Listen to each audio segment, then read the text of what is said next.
Good morning, students. This is the ninth session on the chapter Sources of Finance. I will be continuing with the last portion of debentures first in this session. So, the next subtopic of discussion is advantages of debentures. Page number 55. So, open the bracket from advantages of debentures and underline it. First of all, advantages of debentures from the point of view of the debenture holders, that if a person decides to buy debentures of a company, what advantages will he derive out of it? And then a few advantages of debentures from the point of view of the company. Underline from the viewpoint of debenture holders. Advantages of debentures from the viewpoint of the debenture holders. Number one, underline the point headings. Point headings must be remembered. Appeal to cautious investors. So if the person who has decided to invest money in buying debentures of a company, so that particular individual is actually a very cautious investor, an alert investor, or you can also call him a conservative investor, which means that he doesn't want to take indefinite amount of risk or huge amount of risk on his investments. He is ready to invest a lump sum amount of money in some security or in such a security in which the risk factor will be lesser compared to the other securities and which will ensure a fixed return to him at the end of every year. So therefore, debentures as a security appeals to the cautious investors, the conservative investors, because they know that they would get a fixed rate of interest on the debentures at the end of every year from the company, and after a specific span of time, 3 years, 5 years, whatever, they're also going to get back the principal amount back from the company. Number two, regular return, almost continuation of point number one, that debentures carry a fixed rate of interest and the debenture holders would get a fixed return, a regular fixed return from the company at the end of every year. So that is another advantage of debentures from the point of view of the debenture holders. Then safety of investment. Most of the debentures which are issued are all secured debentures. The company keeps a number of assets as security against those debentures. So therefore, if the company fails to repay the interest or the principal amount in time, the debenture holders acquire the right of selling of those assets and recover their claims. So therefore, there is safety or security of investment. So these are the advantages of debentures from the point of view of the debenture holders. Now, what are the advantages from the point of view of the company? Advantages of debentures. Number one, it is an economical source of finance. Okay, much restrictions are also not there. The company can raise funds as much as it wants freely by issuing debentures. Not much of additional or incidental expenses have to be incurred for raising money from this security. Okay, so the company finds it an economical source of finance, a very convenient way of raising funds from the market. Then number two, freedom of management, that debenture holders do not have any right to interfere in the management of the company. They are not allowed to attend any meeting of the company, the annual general meeting. They are not allowed to exercise their votes for taking any important decision of the company. So there is no fear from the part of the present management, that these new debenture holders might come and try to, interfere in the management of the company. So the management keeps full control in their hands, and there is no fear of losing the control to the debenture holders. So management can function freely as it was functioning before. So close the bracket after point number 5. Then one more point, if you want, you can add in page number 56, another advantage of debentures from the company's point of view, that is number 7. Open the bracket from number 7, flexibility flexibility. Number 6 is not required. So open the bracket from number 7, flexibility, which actually means that if a company raises much of its required funds by issuing debentures, okay, then what happens is that when it does not require these funds any longer, it can immediately take the decision of repaying the principal amount back to the debenture holders even before the expiry of the term. That is possible. When the company raised the funds by issuing debentures, it was written on the debenture certificate say that the period of redemption will be 5 years. The company is going to repay the principal amount after 5 years.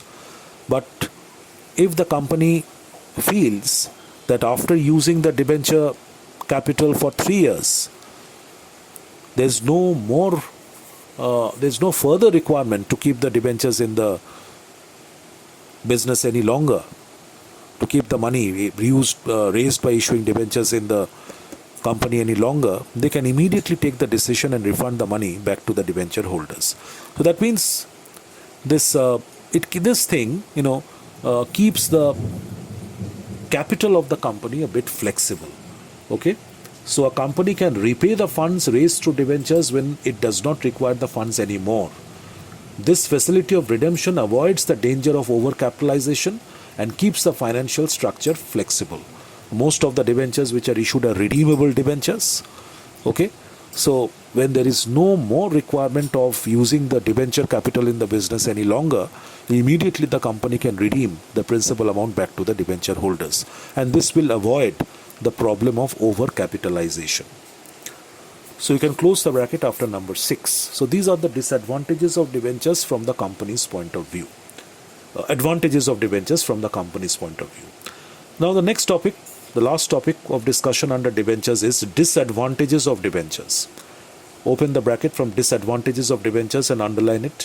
First of all, let me go through the disadvantages of debentures from the company's point of view. Think from the company's point of view and try to realize the disadvantages of issuing debentures. Number 1, it is a permanent burden of interest. It creates a permanent burden of interest. Okay? Payment of interest to the debenture holders at a fixed rate at the end of every accounting period is mandatory, obligatory, compulsory. Even if the company suffers loss in a particular year, interest on debentures must be paid, have to be paid. So therefore, until and unless the debentures are redeemed, the company has to continue paying this fixed amount of interest to the debenture holders every year. So the debentures create a permanent burden in the form of interest on the company. Number 2, reduction in credit standing. Okay, if the investors, they see that this company has already acquired huge amount of funds by issuing debentures and it is heavily dependent on debenture capital, that is loan capital, then the credit worthiness of the credit standing of the company may go down in the market. Okay, if the company's capital structure is dependent on borrowed capital, okay, and not on equity capital, then its credit standing or credit worthiness in the market will go down. And later on, if the company wishes to take some loans from a bank or a financial institution, it will become very difficult for a company then to get more loans from commercial banks or financial institutions. Then debentures create a fixed charge on the assets. Most of the debentures which are issued as secured debentures, the company has to keep certain assets of it as security, as a mortgage against these debentures.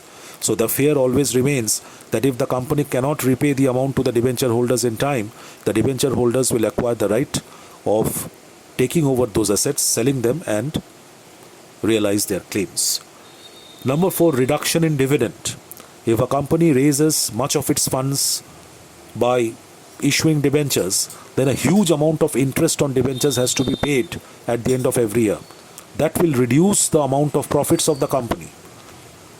Only a little amount of profits will be left after paying that huge amount of interest to the debenture holders, and that will further lower the rate of dividend to the debenture holders.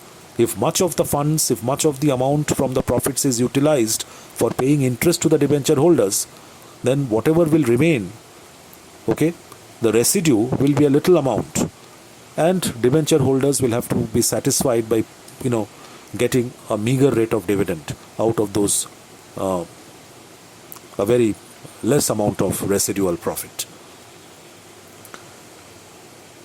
So these are the disadvantages from the company's point of view. Then disadvantages of debentures from the viewpoint of the debenture holders: no voting rights. So from the point of view of the debenture holders, these are the disadvantages, that they are only treated as, their status is only of lenders or creditors of the company and not as co-owners or shareholders. So then they don't have any power to interfere in the management of the company. They cannot exercise votes for taking decisions. Okay. So they're just treated as outsiders, creditors of the company, who will get a fixed rate of interest at the end of every year. That's all. High unit price, which I have told you at the beginning of this discussing this topic, debentures, that the face value or the fixed value of each debenture is usually much higher than the face value of 1 unit of an equity share. If the face value of 1 unit of equity share is rupees 10, the face value of 1 unit of debenture may be rupees 1000 or more than that. So therefore, anyone and everyone in the market won't be able to buy the debentures which are so highly priced, of high unit value. And then unattractive, this is for the enterprising investors, the people who would like to invest their money in such securities which will promise or which will ensure a high rate of return in the short run. So debenture is not that type of a security, so it does not excite these enterprising investors or risk-loving investors much. So debentures only appeal to the cautious or the conservative investors, which are much less in number compared to the real investors or the risk-loving investors. So close the bracket after point number 7. So these are the disadvantages of debentures from the viewpoint of the debenture holders. So with that, we conclude our discussion on the topic debentures. The next topic of discussion will be, please write, term loans, TERM term loans or long-term loans from commercial banks. Term loans or long-term loans from commercial banks. Underline it. Below it, write short note. You will prepare a short note from here. Short note within brackets, page number 57. So a short note on term loans or long-term loans from commercial banks as a source of finance for a joint stock company. Short note, page number 57. So see, we are discussing whatever sources of finance we have discussed so far for a joint stock company. These are all long-term sources of finance. Equity shares, preference shares, retained earnings, debentures. So these are all long-term sources of finance. Another possible long-term source of finance for a joint stock company is taking term loans or long-term loans from the commercial banks which we have in our country. Okay? So a company can also approach, a joint stock company can also approach any commercial bank, okay? State Bank of India, Punjab National Bank, ICICI Bank, HDFC Bank, HSBC, whatever. Okay, a company can approach any commercial bank for taking a term loan or a long-term loan, a loan which will be taken for a longer period of time, say 3 years, 5 years, whatever. And obviously, when the bank grants these term loans to a company, the banks will definitely charge a fixed rate of interest which the company will have to pay to the bank on an annual basis at the end of every year till the loan is repaid to the bank. And usually when a bank grants these term loans, it asks for a security. It asks for securities or adequate amount of securities or mortgage, and the company will have to keep certain assets as security or as a mortgage against this term loan which it takes from the bank. So if the company does not repay the amount in time, to the bank will acquire the right to sell off these assets and realize their claims. So the short note on term loans or long-term loans from commercial banks, under this you will prepare three things: meaning of a term loan or long-term loan, then its advantages and disadvantages as a source of finance from the point of view of the company. So page number 57, open the bracket from meaning. Straight away open the bracket from meaning and underline it. Under a term loan means a loan which is granted by a commercial bank for a specific term, usually a long term, 2 years, 3 years, 5 years.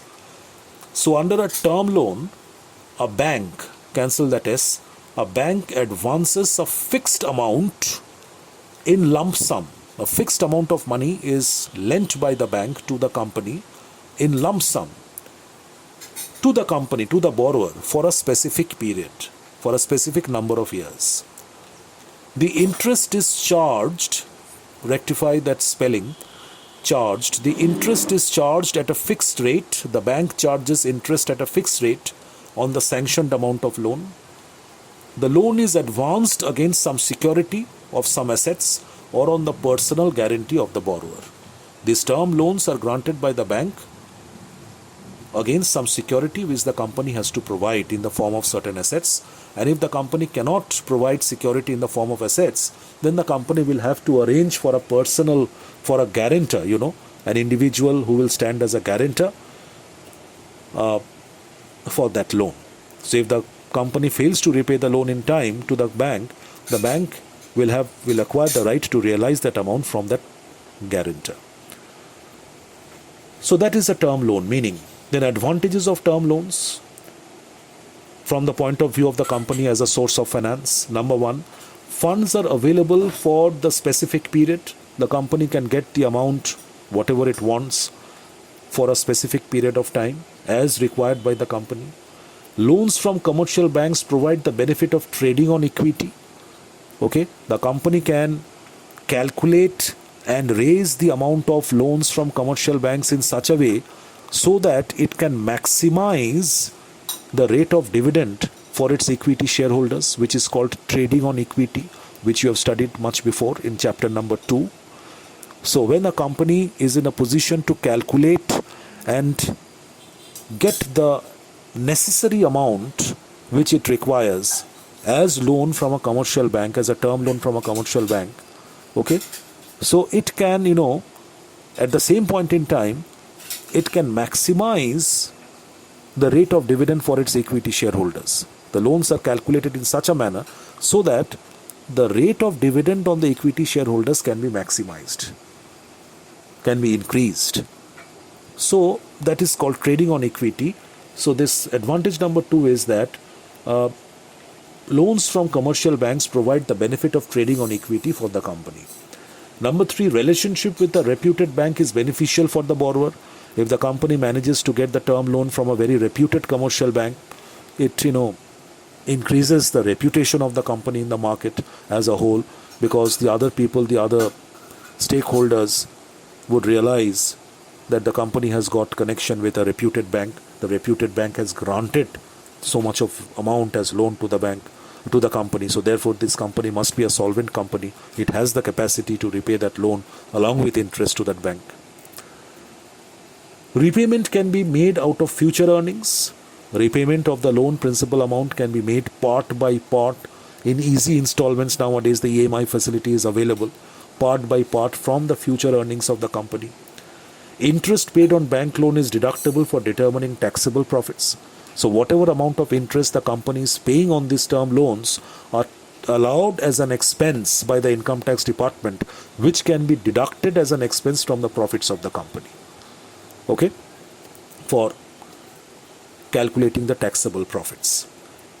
So these are the advantages of term loans from the point of view of the company. Then what are the drawbacks or disadvantages of term loan as a source of finance from a company's point of view? Number 1, assets may have to be pledged, that is kept on security, or mortgaged for raising the term loans. Company has to keep certain fixed assets or any other asset as a mortgage or security against these term loans. Otherwise the bank will not grant the loans. Several time-consuming formalities are involved in raising loans from commercial banks, taking a term loan of a lump sum amount is not an easy task. A lot of formalities are to be complied with, lot of paperwork, lot of documentation has to be done. The company has to provide a whole lot of documents, annual reports and other papers to the bank for fulfilling their requirements. So it is a very long and tedious procedure, time consuming procedure. Number 3, interest on bank loans has to be paid irrespective of profits. Like interest on debentures, interest on term loans which the company has to pay to the bank is a compulsory payment, mandatory payment. Even if the company suffers a loss in a particular year, interest on term loan must be paid to the bank in such years also. And number 4, credit raising capacity of the borrower is reduced after the bank loan. Borrower over here is the company. If a company has already raised a huge amount of term loan from a particular bank, then if it requires further funds, further loans from the market, it will be very difficult to get further loans from the market if it has already raised a big amount of loan as a term loan from a commercial bank. So close the bracket after this point. So that is a short note. Please prepare it in the form of a short note. Term loan or long-term loans from commercial banks as a source of finance for a company. So I'll conclude this session over here. In my next session, I'm going to take you further in the chapter by discussing first institutional financing, which is very important. And then we will discuss one by one the different sources of short-term finance for a joint stock company. So till then, goodbye.